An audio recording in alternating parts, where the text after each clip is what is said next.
राजस्थान की तपती हुई गर्मी, रेत के ऊंचे नीचे टीले और अनगिनत कहानियां।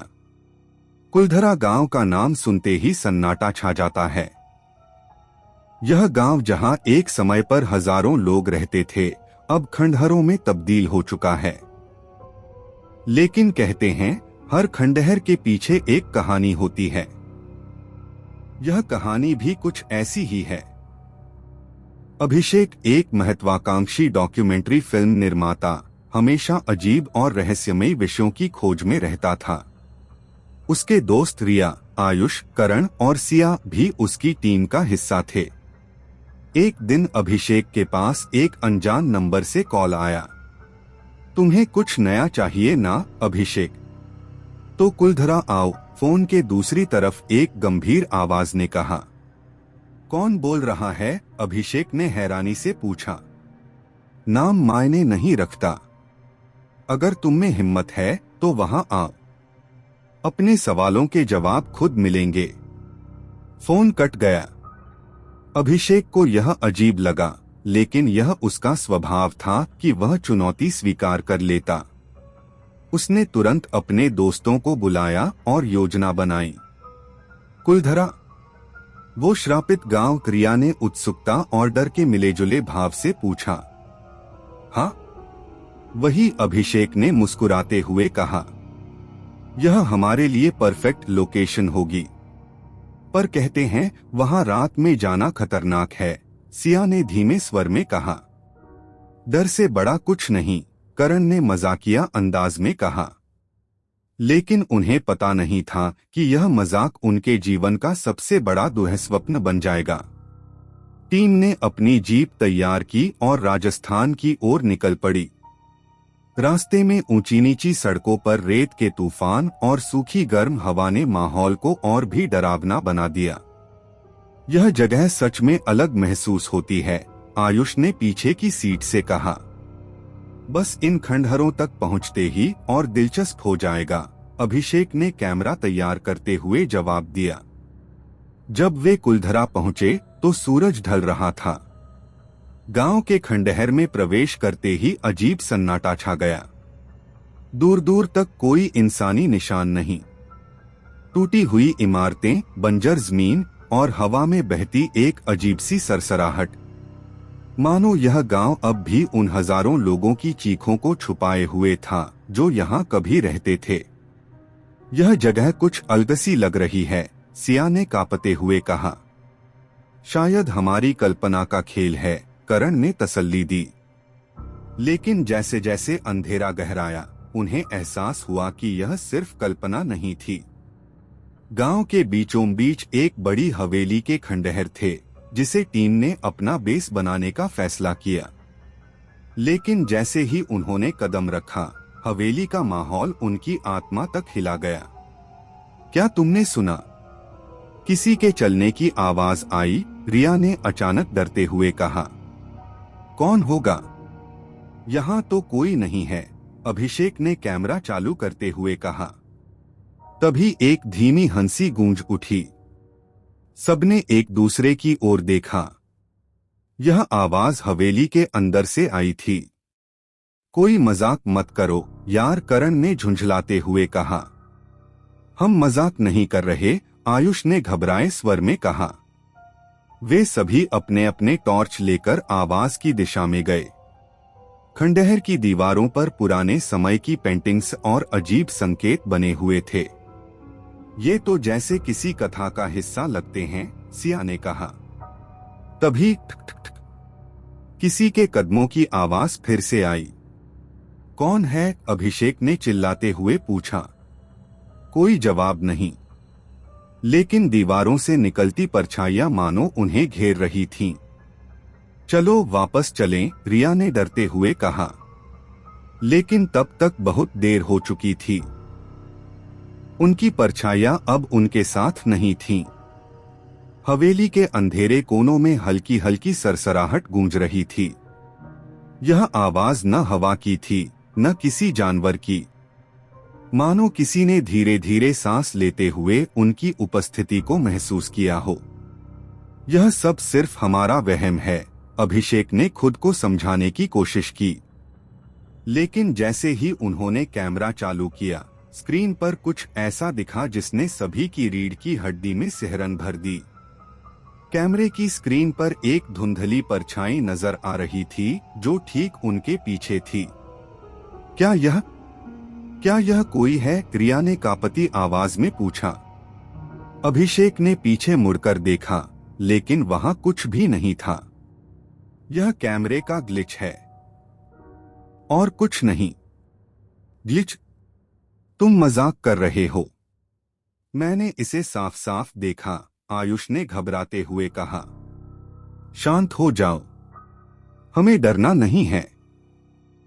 अगर कुछ है भी तो यह हमारे डॉक्यूमेंट्री के लिए परफेक्ट होगा, अभिषेक ने दृढ़ता से कहा।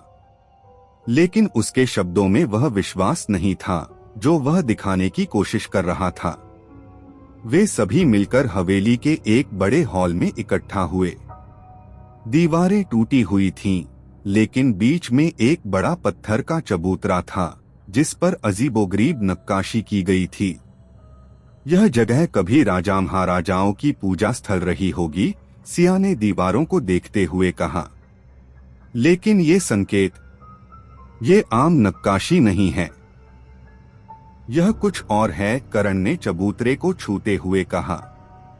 जैसे ही करण ने चबूतरे को छुआ, अचानक ठंडी हवा का एक झोंका पूरे हॉल में भर गया। दरवाजा बंद है, फिर यह हवा कहां से आई? रिया ने भयभीत होकर पूछा। तभी चबूतरे के पास एक बड़ी परछाई उभरी। वह इंसान जैसी थी, लेकिन उसका सिर किसी जानवर का लग रहा था। परछाई धीरे धीरे आकार ले रही थी। यह क्या है? आयुष ने घबराकर पीछे हटते हुए पूछा। अचानक वह परछाई तेज आवाज में चिल्लाई। कमरे की दीवारें हिलने लगीं। एक झटके में चबूतरे के नीचे से एक दरार खुल गई और करण वहीं खड़ा रह गया।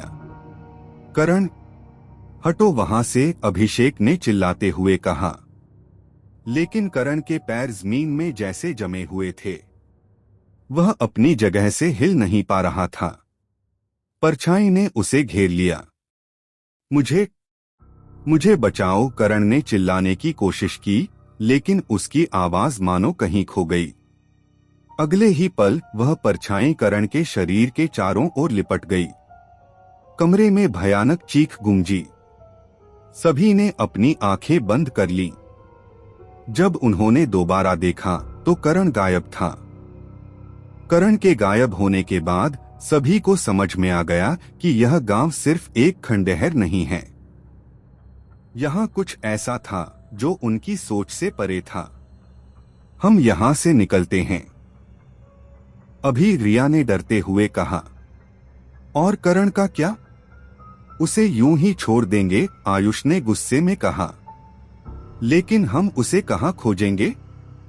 हमें खुद नहीं पता वह कहाँ गया। सिया की आंखों में आंसू थे। अभिषेक चुप था। वह करण की चीख अभी भी सुन सकता था, लेकिन वह डर के आगे घुटने टेकना नहीं चाहता था। हम उसे ढूंढेंगे, लेकिन पहले हमें यह समझना होगा कि यहाँ हो क्या रहा है। अभिषेक ने चबूतरे की दरार के पास जाकर उसे गौर से देखा।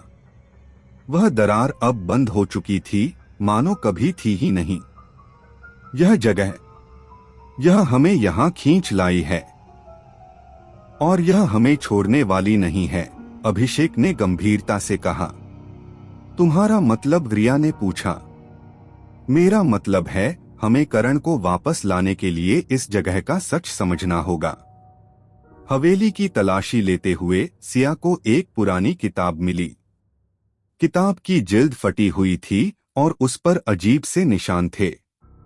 यह क्या है? सिया ने किताब को खोलते हुए पूछा।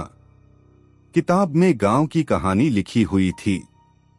यहाँ लिखा है कि कुलधरा के सभी निवासी एक रात अचानक गांव छोड़कर चले गए थे, लेकिन कोई नहीं जानता कि क्यों। और यह क्या लिखा है? पलटकर मत देखना, जो देखेगा वह देख लिया जाएगा। यह क्या मतलब हुआ? आयुष ने डरते हुए पूछा। तभी एक पन्ना अपने आप पलट गया। किताब की आखिरी पंक्ति ने सबका दिल दहला दिया। जो यहाँ आएगा वह वापस नहीं जाएगा। हवेली के अंधेरे कोने में घबराई हुई टीम बैठी थी। करण का गायब होना, दरार का अचानक बंद हो जाना और किताब में लिखी बातें, हर घटना उन्हें और डरा रही थी।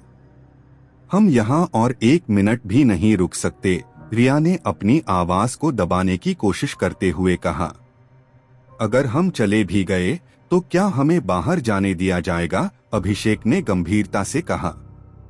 यह सवाल सबकी आंखों में डर का नया साया ले आया।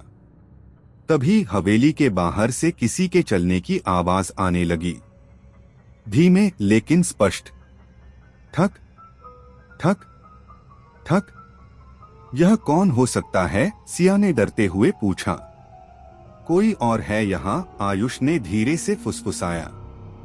शांत रहो, पहले बाहर देखना होगा, अभिषेक ने अपने कैमरे को ऑन करते हुए कहा। वे सभी धीरे धीरे दरवाजे की तरफ बढ़े। बाहर अंधकार था, लेकिन आवाजें और तेज हो रही थीं। जब उन्होंने दरवाजे से झांक कर देखा तो वहां कोई नहीं था, पर हवा में सरसराहट थी, जैसे कोई उनके बहुत पास से गुजरा हो।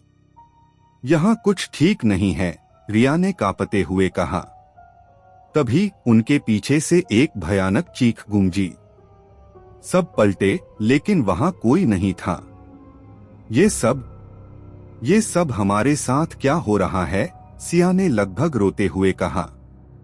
हमें यहाँ से निकलना होगा, आयुष ने तुरंत जवाब दिया।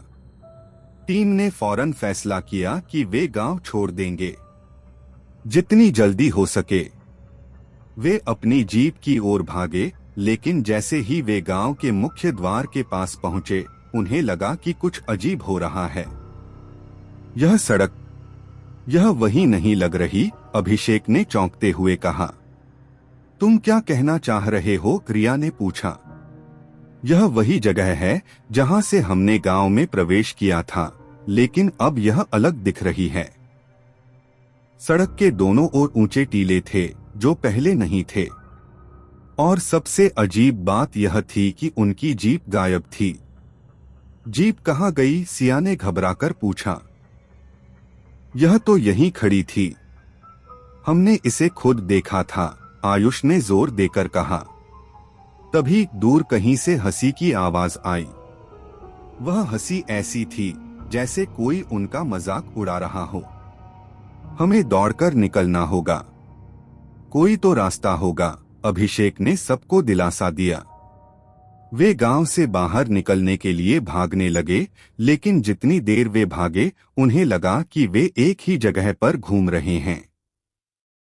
हर बार वही टूटी हुई दीवारें, वही खंडहर उनके सामने आ जाते। हम फंस गए हैं, रिया ने घबराकर कहा। जब वे थककर एक पुराने कुएं के पास रुके तो अचानक हवा और ठंडी हो गई। यह जगह, अभिषेक ने कुएं को देखते हुए कहा। कुएं के पास टूटे हुए दिए पड़े थे और उसके चारों ओर पुराने समय की लकीरें खींची हुई थीं। ऐसा लग रहा था जैसे यहाँ कोई अनुष्ठान किया गया हो। तभी कुएं के भीतर से किसी के रोने की आवाज सुनाई दी।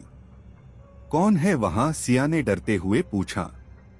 किसी ने जवाब नहीं दिया, लेकिन रोने की आवाज और तेज हो गई। अभिषेक ने टॉर्च कुएं के अंदर डाली। अंदर अंधेरा था, लेकिन एक चीज हिलती हुई दिखाई दी।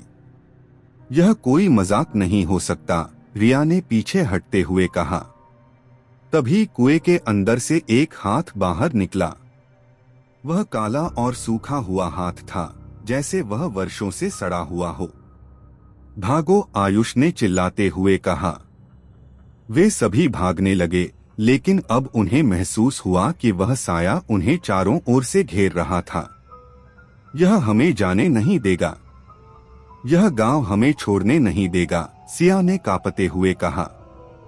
यह सब श्राप की वजह से हो रहा है, हमें इसका तोड़ निकालना होगा, अभिषेक ने कहा। वे वापस हवेली में लौटे। अब उनके पास कोई और विकल्प नहीं था। यह गांव क्यों श्रापित है? हमें यह जानना होगा, तभी हम इससे बाहर निकल सकते हैं, अभिषेक ने कहा। सिया ने वह किताब दोबारा उठाई और उसे ध्यान से पढ़ने लगी। यहाँ लिखा है कि इस गांव के निवासी राजा के अत्याचारों से परेशान थे। राजा उनकी बेटियों पर बुरी नजर रखता था। तो क्या उन्होंने श्राप दिया? आयुष ने पूछा। नहीं, श्राप का जिक्र बाद में है। उन्होंने गांव छोड़ दिया, लेकिन जाते जाते कुछ ऐसा किया जिससे यहाँ आने वाले सभी लोगों को भुगतना पड़े। क्या किया उन्होंने? सिया ने पन्ना पलटा और धीमे स्वर में पढ़ने लगी। उन्होंने गांव के चारों ओर ऐसी रेखाएं खींची जो आत्माओं को जागृत करती हैं। जो भी इन रेखाओं को पार करता है उसे वे आत्माएं पकड़ लेती हैं। तो इसका मतलब करण को उन्हीं आत्माओं ने पकड़ लिया है? रिया ने घबराकर पूछा। शायद, लेकिन अगर हमें बचना है तो हमें इन आत्माओं को शांत करना होगा। सभी ने योजना बनाई कि वे आत्माओं को शांत करने का कोई तरीका खोजेंगे, लेकिन इसके लिए उन्हें गांव के केंद्र में बने उस चबूतरे के पास जाना होगा जहां करण गायब हुआ था। जैसे ही वे वहां पहुंचे, हवा अचानक तेज हो गई। उनकी टॉर्च की रोशनी झिलमिलाने लगी।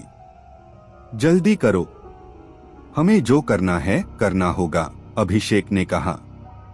तभी उनके चारों ओर परछाइयां उभरने लगीं। वे परछाइयां एक इंसान के आकार से बड़ी थीं, उनकी आंखें जलती हुई लाल थीं। यह वही आत्माएं हैं, सिया चिल्लाई। हमें इनके इरादे को समझना होगा। इनसे लड़ने का कोई फायदा नहीं। चारों चबूतरे के पास खड़े थे, लेकिन उनके चारों ओर की हवा में मौत का डर भरा हुआ था। लाल आंखों वाली परछाइयां धीरे धीरे करीब आ रही थीं। यह आत्माएं हमें क्या करने से रोकने की कोशिश कर रही हैं? सिया ने कांपते हुए पूछा। अभिषेक ने चबूतरे के चारों ओर नक्काशी की लकीरों को ध्यान से देखा। उनमें कुछ लिखा हुआ था, लेकिन वह भाषा अजीब और प्राचीन थी। यहाँ कुछ लिखा है, अभिषेक ने धीरे से कहा। क्या लिखा है? आयुष ने झुककर देखा। अभिषेक ने लकीरों को पढ़ने की कोशिश की, लेकिन तभी एक तेज चीख गूंजी। वह इतनी भयानक थी कि उनके कानों में झंझनाहट होने लगी। यहाँ से हटो, यह जगह हमें जिंदा नहीं छोड़ेगी, रिया ने डरते हुए कहा। रुको, यह चीख हमें डराने के लिए है, लेकिन हमें इन्हें समझना होगा। अगर यह आत्माएं सच में श्राप का हिस्सा हैं, तो इनके डर के पीछे कुछ न कुछ कहानी जरूर छुपी है। तभी एक परछाई ने अभिषेक की ओर हाथ बढ़ाया। वह उसका गला दबाने लगी। अभिषेक, सिया चीख उठी। अभिषेक ने खुद को छुड़ाने की कोशिश की, लेकिन वह कुछ बोल नहीं पा रहा था। तभी सिया ने चबूतरे पर पड़ी पुरानी किताब से एक शब्द जोर से पढ़ा। शांत। अचानक परछाई पीछे हट गई। हवा कुछ पल के लिए रुक गई और चारों ओर खामोशी छा गई। सिया ने किताब को दोबारा खोला और ध्यान से पढ़ने लगी। यह किताब हमें आत्माओं को शांत करने का तरीका बता सकती है, उसने कहा। पर यह आत्माएं हमें कुछ बताना चाहती हैं। मैंने इसे महसूस किया, अभिषेक ने अभी भी गले को सहलाते हुए कहा। तभी चबूतरे के नीचे की जमीन अचानक हिलने लगी। जमीन में एक और दरार उभरी और एक जलती हुई रोशनी बाहर आई। यह क्या है? आयुष ने पीछे हटते हुए कहा। रोशनी के साथ ही एक महिला की छवि दिखाई दी। वह धुएं से बनी हुई लग रही थी, लेकिन उसकी आंखें दर्द से भरी थीं। तुम कौन हो? अभिषेक ने हिम्मत जुटाकर पूछा। हम वह हैं जिन्हें इंसाफ चाहिए। हम वह हैं जो अनसुने रह गए, महिला ने धीमी और भयानक आवाज में कहा। तुम्हें क्या चाहिए? सत्य। हमारे साथ जो हुआ वह दुनिया को जानना चाहिए, तभी यह श्राप टूटेगा। महिला की परछाई ने बोलना शुरू किया। यह गांव खुशहाल था। यहाँ लोग खुश रहते थे। लेकिन फिर आया वह राक्षस, एक राजा जिसने हमें बर्बाद कर दिया। कौन राजा? सिया ने पूछा। ठाकुर जय सिंह। उसने हमारी बेटियों पर बुरी नजर डाली। उसने हमें मजबूर किया कि हम अपनी बहनों और बेटियों को उसके हवाले कर दें। लेकिन हमने विरोध किया। हमने अपने परिवार की इज्जत के लिए गांव छोड़ दिया। तुम सबने गांव क्यों छोड़ा? अभिषेक ने पूछा। क्योंकि हमारे पास और कोई रास्ता नहीं था। लेकिन हम यह सुनिश्चित करना चाहते थे कि जो भी इस गांव में आए उसे हमारी पीड़ा महसूस हो। हमने अपनी आत्माओं को जागृत किया। हमारी आत्माएं यहाँ हमेशा रहेंगी जब तक कोई हमारे लिए न्याय न करे। न्याय कैसे होगा? रिया ने पूछा। ठाकुर जय सिंह का नाम मिटाओ। जो उसने हमारे साथ किया उसका सच दुनिया को बताओ, तभी यह श्राप टूटेगा। महिला की परछाई गायब हो गई और उनके सामने चबूतरे के पास एक और किताब प्रकट हुई। यह क्या है? अभिषेक ने किताब को उठाते हुए पूछा। किताब के पन्नों में ठाकुर जय सिंह के काले कारनामे लिखे हुए थे। कैसे उसने गांव के लोगों पर अत्याचार किया, कैसे उसने उनकी संपत्ति छीन ली और उनकी बेटियों को अपने महल में कैद किया। यह सब दुनिया को कैसे बताएंगे? यह किताब पुरानी है। लोग इसे सच नहीं मानेंगे। आयुष ने चिंता जताई। हमें यह कहानी बतानी होगी। यह हमारी डॉक्यूमेंट्री का हिस्सा बनेगी। यही वह माध्यम है जिससे हम इन आत्माओं को मुक्त कर सकते हैं, अभिषेक ने कहा। वह वे किताब को लेकर हवेली से बाहर निकलने लगे तो उन्हें लगा कि गांव और भी ज्यादा खतरनाक हो गया है। हवा में अब भारीपन था और हर कोने से अजीब आवाजें आ रही थीं। तभी रिया अचानक चीख उठी। मुझे खींच रहा है, कोई मुझे खींच रहा है। उसके पैरों को जकड़ने वाली परछाई उसे घसीट रही थी। अभिषेक और आयुष ने मिलकर उसे खींचने की कोशिश की, लेकिन परछाई का बल अधिक था। रिया को जाने दो। सिया ने किताब से एक और मंत्र पढ़ा और परछाई गायब हो गई। अब हमें जल्दी करना होगा। यह आत्माएं हमें रोकने की पूरी कोशिश करेंगी, अभिषेक ने कहा। गांव के खंडहर से बाहर निकलने के लिए उन्होंने वह रास्ता खोजा जिससे वे आए थे। लेकिन गांव का भूगोल पूरी तरह बदल चुका था।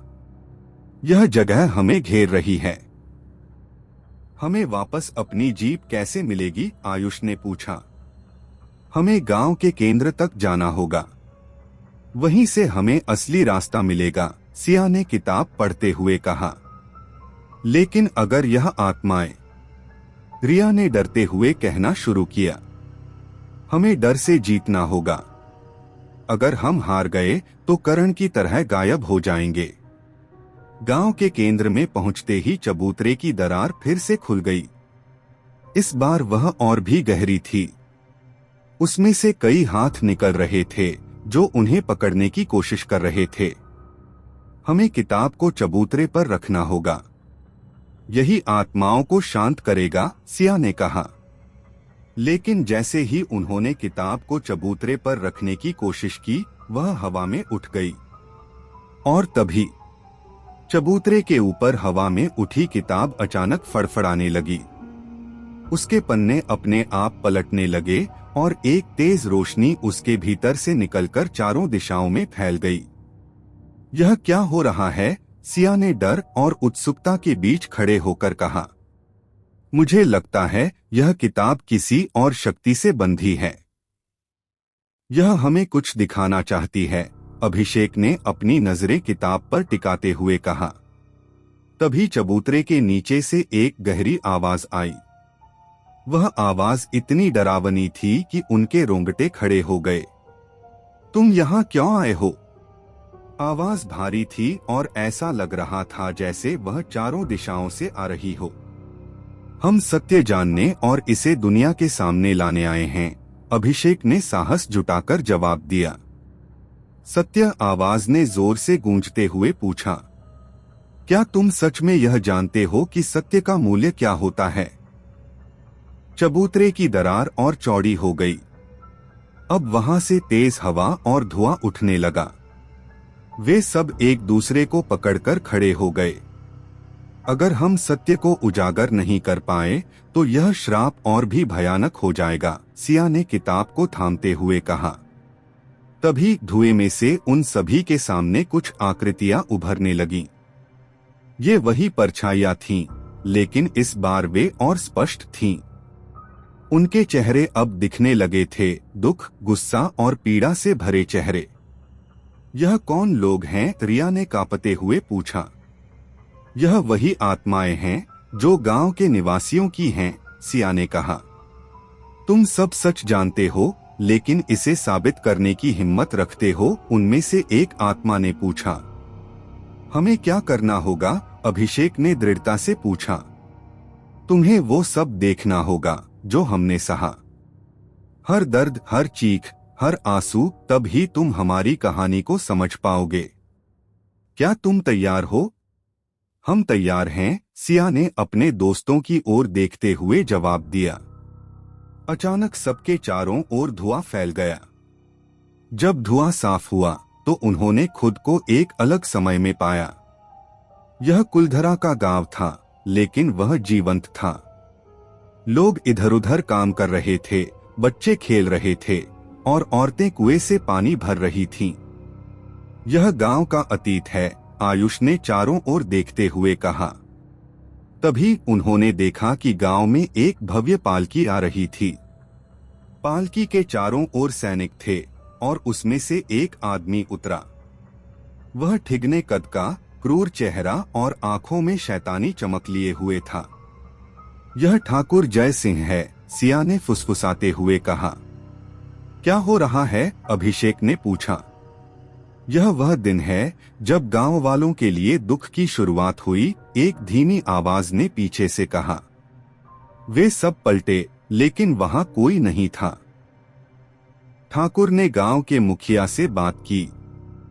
उसने अपनी आवाज में गुस्सा और क्रूरता भरकर कहा, मुझे तुम्हारी सबसे खूबसूरत बेटी चाहिए। आज रात तक उसे मेरे महल में भेज देना, वरना अंजाम बुरा होगा। गांव वालों की आंखों में डर और गुस्से का मिलाजुला भाव था। यह आदमी शैतान है, रिया ने धीमे स्वर में कहा। गांव वालों ने अपनी बेटियों की रक्षा के लिए योजना बनाई। उन्होंने ठान लिया कि वे ठाकुर का सामना करेंगे। लेकिन रात होते ही ठाकुर ने अपने सैनिकों को गांव पर हमला करने के लिए भेज दिया। सैनिकों ने घरों में आग लगा दी और जो भी उनके रास्ते में आया उसे मार डाला। चीख पुकार और आग की लपटों ने गांव को नर्क में बदल दिया। यह सब इतना भयानक है, सिया ने आंसू रोकते हुए कहा। गांव वालों ने आखिरकार निर्णय लिया कि वे इस अत्याचार का शिकार नहीं बनेंगे। उन्होंने अपनी संपत्ति छोड़ दी, लेकिन जाने से पहले गांव को श्राप दिया। गांव के बुजुर्गों ने गांव के चारों ओर एक मंत्र लिखा, जिसे उन्होंने खून से बनाया। यह मंत्र आत्माओं को जागृत करता था और श्राप की ताकत को अमर बनाता था। जो भी इस गांव में आएगा, उसे हमारी पीड़ा सहनी पड़ेगी। जब तक हमारा इंसाफ नहीं होगा, हम चैन से नहीं सोएंगे। यह कहते ही गांव के सभी लोग, पुरुष, महिलाएं और बच्चे एक एक करके आत्महत्या करने लगे। यह दृश्य इतना भयावह था कि अभिषेक और उसके दोस्तों ने अपनी आंखें बंद कर लीं। हम इसे कैसे ठीक करेंगे? रिया ने डरते हुए पूछा। हमें ठाकुर जय सिंह के महल तक जाना होगा, सिया ने दृढ़ता से कहा। गांव के अतीत की घटनाएं चारों दोस्तों के दिलो दिमाग पर छा गई थीं। हर चीख, हर जलती हुई झोपड़ी और हर मासूम का दर्द उनके भीतर एक अजीब बेचैनी पैदा कर रहा था। अब हमारे पास केवल एक ही रास्ता है। हमें ठाकुर जय सिंह के महल तक पहुंचना होगा, सिया ने ठहराव भरी आवाज में कहा। लेकिन यह महल कहाँ है? और क्या आत्माएं हमें वहां तक पहुंचने देंगी? रिया ने डरते हुए पूछा। महल इस गांव के पीछे जंगल के उस पार है, लेकिन रास्ता आसान नहीं होगा, अभिषेक ने गांव के नक्शे को देखते हुए कहा, जो उन्हें चबूतरे पर मिली किताब में मिला था। चारों ने गांव के केंद्र से जंगल की ओर कदम बढ़ाया। हर कदम पर उन्हें ऐसा लगता था जैसे कोई उन्हें देख रहा हो। पेड़ों के झुरमुट के बीच से आती अजीब आवाजें और अचानक उड़ने वाले चमगादड़ उनकी हिम्मत को तोड़ने की कोशिश कर रहे थे। क्या यह वही रास्ता है? आयुष ने पीछे मुड़कर पूछा। हाँ, लेकिन इस जंगल के बारे में किताब में लिखा था कि यह श्रापित है। यहाँ कोई भी बिना नुकसान के पार नहीं जा पाया, सिया ने जवाब दिया। अगर हमें महल तक पहुँचना है तो हमें यह डर छोड़ना होगा, अभिषेक ने अपने दोस्तों की हिम्मत बढ़ाते हुए कहा। जैसे ही वे जंगल में गहराई तक पहुँचे, वहां की हवा अचानक भारी हो गई। पेड़ों के बीच से आती धीमी फुसफुसाहटें उनके कानों में गूंजने लगी। यह आवाजें कैसी हैं? रिया ने चारों ओर देखते हुए पूछा। यह वही आत्माएं हैं जो नहीं चाहती कि हम आगे बढ़े, सिया ने कहा। तभी अचानक एक परछाई अभिषेक के सामने प्रकट हुई। वह परछाई आकार में बड़ी और भयानक थी। उसकी आंखें लाल और चमकदार थीं और उसके हाथ लंबे और टेढ़े-मेढ़े थे। तुम आगे नहीं जा सकते, परछाई ने गहरी आवाज में कहा। अभिषेक ने किताब को उठाकर उसके सामने रखा। हम तुम्हारे डर से नहीं रुकेंगे, हमें इंसाफ के लिए आगे बढ़ना है। परछाई ने एक जोरदार चीख मारी और अचानक हवा में गायब हो गई। जंगल के बीचों बीच एक झरना बह रहा था, लेकिन इस झरने का पानी काला और सड़ांध भरा था। हमें यह झरना पार करना होगा, सिया ने कहा। यह असंभव है। पानी इतना गहरा और अजीब है कि यह जहर जैसा लगता है, आयुष ने डरते हुए कहा। यह जगह हमें हर तरह से रोकने की कोशिश कर रही है, लेकिन हम यह जानते हैं कि अगर रुक गए तो यह आत्माएं हमें जिंदा नहीं छोड़ेंगी, अभिषेक ने कहा। चारों ने झरने को पार करने का फैसला किया। उन्होंने लकड़ियों और बेलों की मदद से एक अस्थायी पुल बनाया। जैसे ही वे झरने के पार पहुंचे, उन्हें लगा कि उनके पीछे कुछ चल रहा है। यह क्या था? रिया ने घबराते हुए पूछा। किसी चीज ने हमें पार करते हुए देखा। हमें जल्दी करना होगा, सिया ने कहा। जंगल के पार उन्हें एक और गांव दिखा। यह गांव वीरान और उजाड़ था, लेकिन ऐसा लग रहा था जैसे यहाँ कुछ रह रहा हो। यह जगह इतनी डरावनी क्यों है? आयुष ने पूछा। यह ठाकुर जय सिंह का गांव था। यहाँ उसके सैनिक और नौकर रहते थे। जब कुलधरा श्रापित हुआ, तब इस गांव पर भी इसका असर पड़ा, सिया ने किताब से पढ़ते हुए कहा। जैसे ही वे गांव के भीतर पहुंचे, उन्होंने देखा कि कुछ परछाइयां उनके चारों ओर घूम रही थीं। ये परछाइयां ठाकुर के सैनिकों की थीं। तुम यहाँ क्या कर रहे हो? उनमें से एक परछाई ने पूछा। हम तुम्हारे गुनाहों का अंत करने आए हैं, सिया ने साहसपूर्वक जवाब दिया। तुम यहाँ से वापस नहीं जा पाओगे, परछाई ने जोरदार हंसी के साथ कहा। गांव के पार उन्हें ठाकुर जय सिंह का महल दिखाई दिया।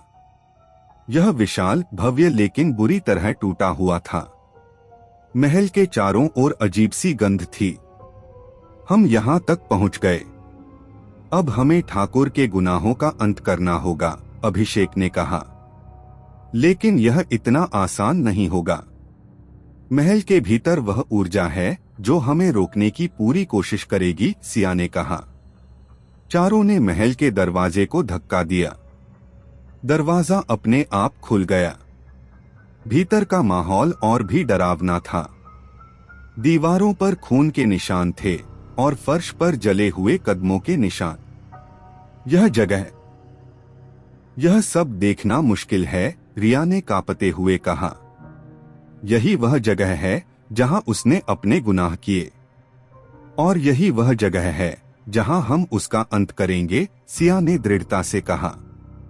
ठाकुर जय सिंह के महल के भीतर कदम रखते ही जैसे हवा का दबाव बदल गया। चारों दोस्तों को ऐसा महसूस हुआ मानो उन्होंने किसी और ही दुनिया में प्रवेश कर लिया है। महल की दीवारें काली परछाइयों से ढकी हुई थीं और फर्श पर फैली धूल में अजीब से निशान बने हुए थे। यह जगह अपनी ही कहानी कह रही है, सिया ने दीवारों पर खून के पुराने निशानों की ओर इशारा करते हुए कहा। यहाँ कुछ भी सुरक्षित नहीं लगता, रिया ने घबराई आवाज में कहा। सुरक्षित? यह महल मौत का निवास है, आयुष ने धीमे स्वर में जोड़ा। अभिषेक ने चुप्पी तोड़ी, हमें सावधानी से चलना होगा। यह महल सिर्फ एक इमारत नहीं है, यह श्रापित आत्माओं का केंद्र है। जो भी यहाँ हुआ उसकी ऊर्जा अब भी यहाँ बसती है। महल के भीतर पहला कमरा एक विशाल हॉल था। इसकी छत पर कई झूमर लटक रहे थे, लेकिन वे टूटी हुई और धूल में सनी थीं। जैसे ही चारों हॉल के भीतर कदम रखे, चारों ओर से चीखने की आवाजें गूंजने लगीं। यह आवाजें कहां से आ रही हैं? रिया ने अपनी कानों को ढकते हुए पूछा। यह कोई साधारण चीखें नहीं हैं। ये आत्माओं की चीखें हैं। ये हमें उनकी यातना महसूस कराना चाहती हैं, सिया ने कहा। यह सब झेलना होगा अगर हमें सच तक पहुंचना है, अभिषेक ने गंभीरता से कहा। चीखें अचानक तेज हो गईं। ऐसा लग रहा था जैसे वे उनके दिमाग में घुसने की कोशिश कर रही हों। आयुष ने दीवार की ओर देखा और चिल्लाया, देखो, वहां कोई है। दीवार पर एक औरत की परछाई थी। उसकी आंखें काली और खाली थीं। उसने अपना हाथ उठाया और सीधे रिया की ओर इशारा किया। रिया, पीछे हटो, अभिषेक ने चिल्लाते हुए उसे खींच लिया। तभी परछाई गायब हो गई, लेकिन दीवार पर खून से लिखा हुआ एक संदेश उभर आया। तुम्हारे आने का इंतजार था। हॉल के पार एक बड़ा दरवाजा था। उस पर मोटी जंजीरें लगी हुई थीं और दरवाजे के बीचों बीच एक बड़ा निशान बना था। यह दरवाजा शायद उस कमरे का है जहां ठाकुर ने अपने गुनाहों को छुपाया, सिया ने किताब के पन्नों को पलटते हुए कहा। लेकिन इसे खोलने के लिए हमें क्या करना होगा? अभिषेक ने पूछा। सिया ने किताब को ध्यान से पढ़ा। उसमें लिखा था, जिसे खुलने का अधिकार चाहिए उसे अपने साहस और सत्य की कुर्बानी देनी होगी। साहस और सत्य? इसका क्या मतलब है? रिया ने पूछा। इसका मतलब है कि हमें अपनी सबसे बड़ी कमजोरी का सामना करना होगा। यह दरवाजा तब ही खुलेगा जब हम अपनी आत्मा के डर को पार करेंगे, सिया ने जवाब दिया। तभी दरवाजे के चारों ओर की दीवारें हिलने लगीं। फर्श पर अचानक दरारें बन गईं और उनमें से धुआं निकलने लगा। चारों दोस्तों के सामने अलग अलग दृश्य प्रकट हुए। अभिषेक ने अपने सामने अपने माता पिता की छवि देखी। वे खून में लथपथ थे और उसे डांट रहे थे, तुम हमारी जान बचा सकते थे, लेकिन तुमने हमें अकेला छोड़ दिया। सिया के सामने उसके छोटे भाई की छवि थी जो एक कुएं में डूब रहा था। वह मदद के लिए चिल्ला रहा था, लेकिन सिया जैसे हिल भी नहीं पा रही थी। रिया ने अपने बचपन के अंधेरे कमरे को देखा जहां वह बंद थी और हर कोने से परछाइयां उसकी ओर बढ़ रही थीं। आयुष ने अपने सामने एक कार का दृश्य देखा जो उसके दोस्त को टक्कर मार रही थी। यह तुम्हारी गलती है, एक गहरी आवाज ने कहा। चारों दोस्तों ने अपने अपने डर का सामना किया। अभिषेक ने अपने माता पिता की छवि को देखते हुए कहा, यह सच है कि मैं तुम्हें बचा नहीं सका, लेकिन मैं अब डर के कारण अपने कर्तव्य से मुंह नहीं मोड़ूंगा। सिया ने रोते हुए कहा, मैंने अपने भाई को खो दिया, लेकिन उसकी यादें मुझे कमजोर नहीं बनाएंगी। मैं अब कमजोर नहीं रहूंगी। रिया ने परछाइयों की ओर देखते हुए चिल्लाया, तुम्हारे डर से मैं अब नहीं भागूंगी। तुम मेरा कुछ नहीं बिगाड़ सकते। आयुष ने कार की ओर देखा और कहा, हाथ से मेरी गलती नहीं थी। मैं अब इस दर्द से भागना बंद करूंगा। जैसे ही चारों ने अपने डर का सामना किया, दरवाजे की जंजीरें अचानक खुलने लगीं। दरवाजा खुला और उनके सामने एक कमरा था। कमरा खून के धब्बों से सना हुआ था। दीवारों पर लड़कियों की तस्वीरें लटकी हुई थीं। हर तस्वीर के नीचे एक नाम और तारीख लिखी थी। यह क्या है? क्रिया ने कांपते हुए पूछा। यह वह लड़कियां हैं जिन्हें ठाकुर ने कैद किया और उनकी जिंदगी तबाह कर दी, सिया ने कहा। कमरे के बीचों बीच एक कुर्सी पर किसी का कंकाल बैठा हुआ था। उसके ऊपर सोने का मुकुट था। यह ठाकुर जय सिंह है, अभिषेक ने धीरे से कहा। तभी कमरे में से गहरी हंसी गूंजी। तुमने सोचा मुझे खत्म कर सकते हो? कंकाल के चारों ओर से धुआं उठने लगा और एक भयानक परछाई उभरकर खड़ी हो गई। अब तुम सब मरोगे, उसने गरजती आवाज में कहा। कमरे के भीतर ठाकुर जय सिंह की भूतिया परछाई हवा में तैर रही थी। उसकी आंखों से खून जैसा लाल प्रकाश निकल रहा था और उसकी हंसी पूरे महल में गूंज रही थी। चारों दोस्त कांपते हुए एक दूसरे के करीब खड़े हो गए। तुमने मुझे जगाने की हिम्मत कैसे की? उसकी गहरी आवाज ने माहौल को और डरावना बना दिया। तुमने जिन मासूमों की जिंदगी तबाह की, अब तुम्हारा अंत होगा, सिया ने हिम्मत जुटाकर कहा। मेरा अंत? तुम इंसानों की इतनी हिम्मत? यह महल मेरा है, यह श्राप मेरा है, और अब तुम भी मेरे हो। ठाकुर ने अपना हाथ हवा में घुमाया और अचानक कमरे की दीवारें हिलने लगीं। फर्श में दरारें पड़ गईं और उन दरारों से सैकड़ों काली परछाइयां बाहर निकल आईं। यह क्या हो रहा है? रिया ने घबराते हुए कहा। यह ठाकुर की सेना है। यह आत्माएं उसकी ताकत का हिस्सा हैं, अभिषेक ने कहा। हमें कुछ करना होगा, वरना हम यहाँ से जिंदा नहीं बचेंगे, आयुष ने कहा। तभी कमरे के कोने में एक हल्की रोशनी प्रकट हुई। यह वही आत्माएं थीं जो कुलधरा गांव के निवासी थीं। तुम अकेले नहीं हो, हम तुम्हारी मदद करेंगे, आत्माओं ने कहा। लेकिन तुम ठाकुर के प्रभाव में हो। तुम हमारी मदद कैसे करोगी? सिया ने पूछा। हम इस श्राप का हिस्सा हैं, लेकिन हमारा उद्देश्य अब बदल गया है। तुमने हमारा दर्द समझा और अब हम तुम्हारे साथ हैं। आत्माओं ने एक मंत्र शुरू किया, जिससे कमरा कांपने लगा। यह मंत्र ठाकुर की ताकत को कमजोर करेगा, लेकिन तुम्हें इसे खत्म करने के लिए वह करना होगा जो हम नहीं कर सके। तुम्हें उसके गुनाहों का अंत करना होगा। चारों ने ठाकुर की ओर देखा, जो अब और बड़ा और खतरनाक हो गया था। उसकी आवाज गूंज रही थी, तुम सब यहाँ मरने आए हो। कोई मेरी ताकत को हरा नहीं सकता। तुम्हारी ताकत तुम्हारे गुनाह हैं, ठाकुर, और आज ये गुनाह तुम्हें ले डूबेंगे, अभिषेक ने जोर से कहा। सिया ने किताब निकाली और उस पर लिखे अंतिम मंत्र को पढ़ा। जैसे ही वह मंत्र पढ़ा गया, किताब से एक तेज रोशनी निकली और ठाकुर की परछाई को घेरने लगी। यह क्या कर रहे हो? ठाकुर ने चिल्लाया। हम तुम्हें उस अंधकार में वापस भेज रहे हैं जहां से तुम आए थे, सिया ने कहा। ठाकुर ने आखिरी कोशिश की, पर उसकी ताकत कमजोर पड़ रही थी।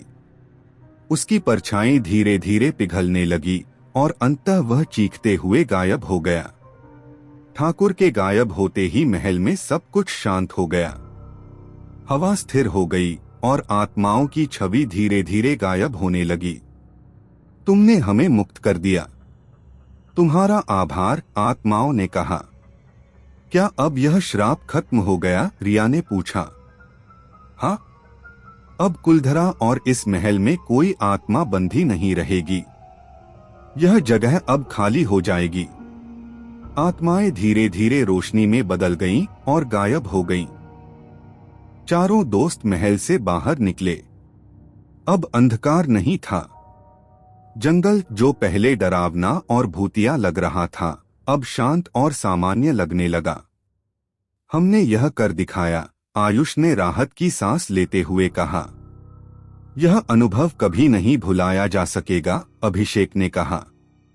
हमने न सिर्फ आत्माओं को मुक्त किया, बल्कि उन मासूमों के साथ न्याय भी किया जो ठाकुर के गुनाहों का शिकार हुई, सिया ने कहा। चारों दोस्त जब वापस कुलधरा गांव पहुंचे तो वहां अब एक अजीब सी शांति थी। हवा में अब कोई डर नहीं था। यह गांव अब अपने अतीत से मुक्त है। इसका श्राप अब खत्म हो चुका है, सिया ने कहा।